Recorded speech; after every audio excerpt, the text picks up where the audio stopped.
saya Agustinus. Mari kita kenal Alkitab, karena Alkitab pembimbing hidup. Dalam Alkitab, banyak tokoh yang mempunyai kelebihan dan kekurangannya masing-masing. Karakter-karakter mereka memperkaya Alkitab.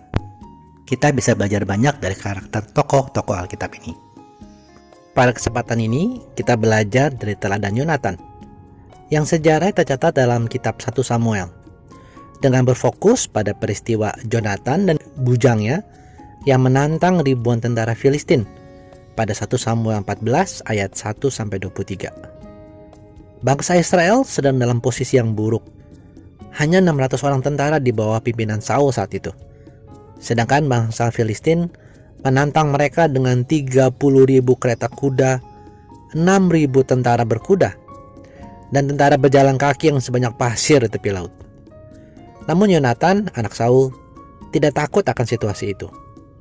Ia mengambil peralatan perangnya dan berkata kepada bujang pembawa senjatanya, "Mari kita menyeberang ke dekat pasukan pengawal orang Filistin yang di sebelah sana." Tetapi hal itu tidak diberitahukannya kepada ayahnya. Meskipun masih muda, mereka mempunyai iman.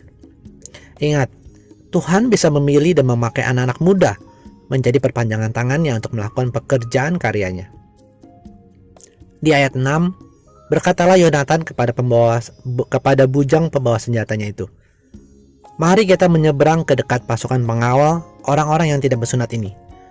Mungkin Tuhan akan bertindak untuk kita. Sebab bagi Tuhan tidak sukar untuk menolong, baik dengan banyak orang maupun dengan sedikit orang." Kita ingat peristiwa dengan Gideon, yang hanya dengan 300 pasukan, Tuhan pakai mereka untuk berperang melawan musuh yang sangat banyak. Mereka hanya dibekali dengan sangkakala, buyung kosong, dan obor. Kembali kepada Yonatan dan bujangnya, mereka memperlihatkan diri kepada orang-orang Filistin. Dan orang-orang Filistin berkata kepada Yonatan, "Naiklah kemari, maka kami akan menghajar engkau." Kemudian Yonatan berkata kepada bujangnya, "Naiklah, mengikuti aku, sebab Tuhan telah menyerahkan mereka ke tangan orang Israel." 2 orang itu berhasil mengalahkan 20 orang. Tuhan yang berperang buat mereka. Kemudian tercatat dalam 1 Samuel 14 ayat 15, Tuhan membuat kegentaran di hati tentara Filistin dan memberi kemenangan besar kepada Israel. Teman-teman, sering kita melihat betapa besar tantangan atau masalah yang kita hadapi. Hal ini membuat kita khawatir dan takut untuk melangkah. Yang diperlukan di saat seperti itu adalah mengambil langkah iman dan mempercayakan Tuhan untuk mengurus selebihnya. Percaya atau beriman kepada Tuhan bukan sekedar perkataan atau perasaan, tetapi selalu mencakup tindakan nyata sebagai bukti dari iman. Ingat 2 ayat ini. Yakobus 2 ayat 20.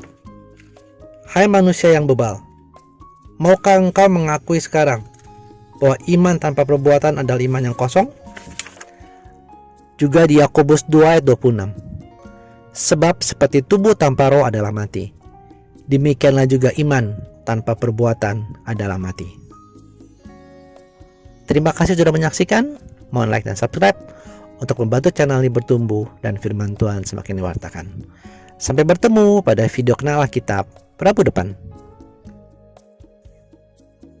Kasih karunia Tuhan Yesus Kristus menyertai Anda sekalian.